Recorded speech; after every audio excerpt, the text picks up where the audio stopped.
Pioneers! This talk is about core team initiated apps.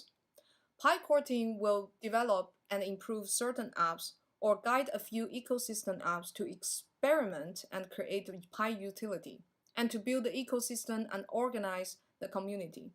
I will introduce a few apps that the core team is considering improving and building ourselves, or guiding ecosystem third-party developers to build, pending community input for us to prioritize. We'd like to hear what pioneers think about these apps after watching this session, so we can decide how we will spend our time and resources next.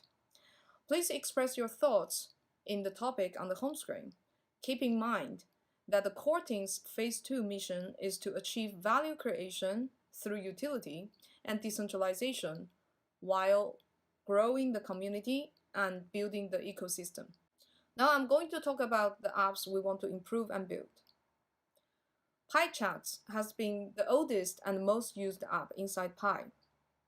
This is the place where Pi community's global conversations are held, where old pioneers discuss Pi and socialize, and where new pioneers are helped by other peers when they get to know Pi.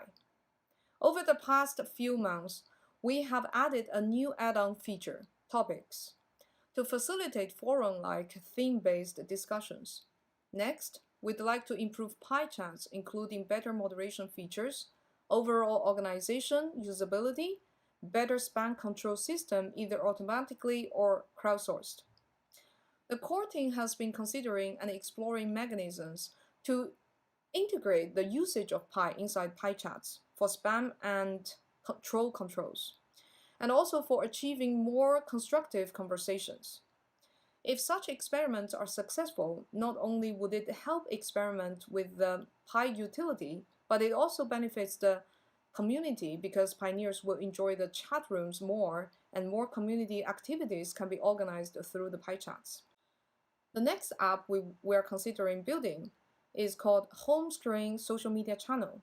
So far, the Pi's app's home screen has been used only by the core team to make announcements and organize community activities. In a sense, the core team has been the only content creator on the home screen. However, we have plans to slowly open up the home screen channel for more content creators other than the core team itself to broadcast their content.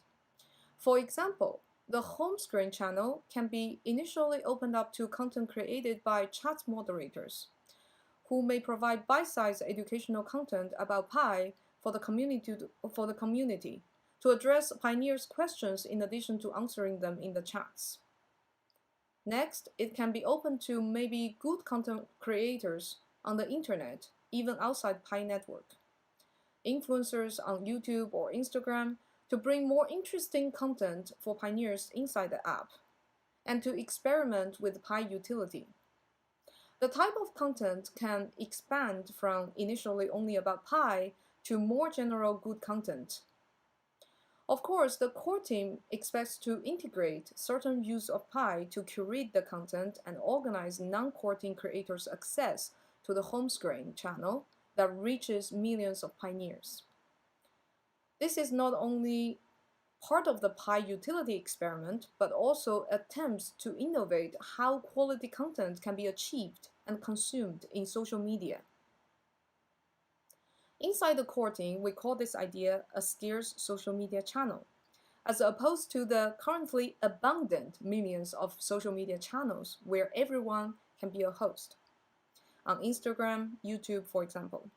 Such abundance of channels also creates a low signal-to-noise ratio, information overload, and information signals caused by the machine learning algorithm curation. The Pi scarce social media channel tries to solve such problems of social media by providing high signal content through the moderation of a token mechanism and human crowd curation. Now I'm going to talk about a couple of apps we want to guide. First is crowdsourcing-based translation app.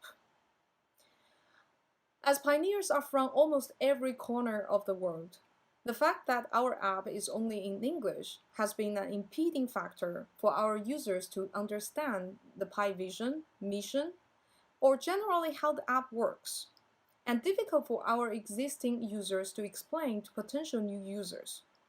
The translation of the app into different languages has been something that the community has been asking for, and we want to build it. While the core team can build the translations of the app in a centralized way, the core team would also like to see or guide third-party ecosystem developers to create a translation crowdsourcing app.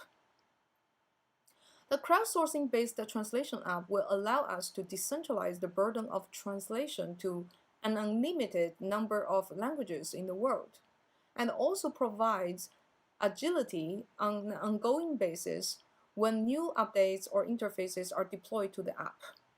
This translation app will receive voluntary translations of all texts of the Pi app, including app actions, instructions, or announcement content. It will also need to institute a mechanism for evaluation, selection, and validation by other peer pioneers to ensure the accuracy of the translation in the specific language. Then it automatically plugs into the backend of the Pi app so that phones with the specific language setting can display our app in that language. This app will be primarily an ecosystem app for the benefits of the community. The second community app, ecosystem app we want to guide is Community KYC Solutions. Pi has a strict policy of one account per person. This requires a high degree of accuracy to establish that members in the network are genuine human beings. In order to prevent individuals being able to hoard Pi through creating fake accounts unfairly, so KYC is an important and necessary procedure inside our ecosystem. Current Pi KYC is conducted by a third-party KYC provider. However, as mentioned multiple times, the ultimate goal is to enable every pioneer in the network to pass KYC or prove their humanness eventually for the mainnet.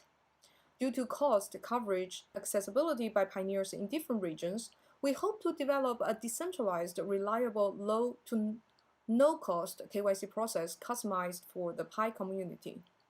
We hope this project to be a core team guided and community-sourced project because all pioneers care about how KYC is conducted, and also because third-party developers from different regions may be more aware of different regional challenges or issues in the KYC process.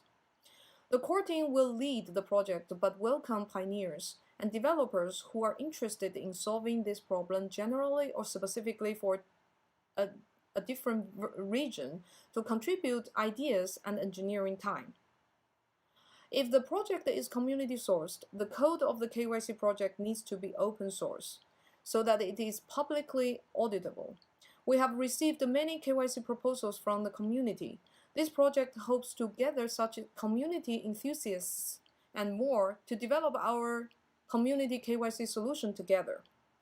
One of such KYC proposals from community members will be demonstrated following this core team talk. These are the apps that the core team have been considering improving, building, and guiding, and we want to hear what you think. Later in this session are talks by third-party developers. Through the convention developer speaker applications, we received many application submissions and surfaced a few interesting ideas and thoughts by pioneers about potential apps on the platform. We selected a few of such developers who were able to articulate their apps and idea and present the demo in a video to showcase here. The later presentations also include an update from our first third-party app, FeverIQ, about what pioneers' contributions to their app has turned into. There is a disclaimer. Selection of the apps to be presented at the convention does not mean the acceptance of the app to be deployed on the platform. The selection of the apps to be deployed on Pi platform will be a separate process later.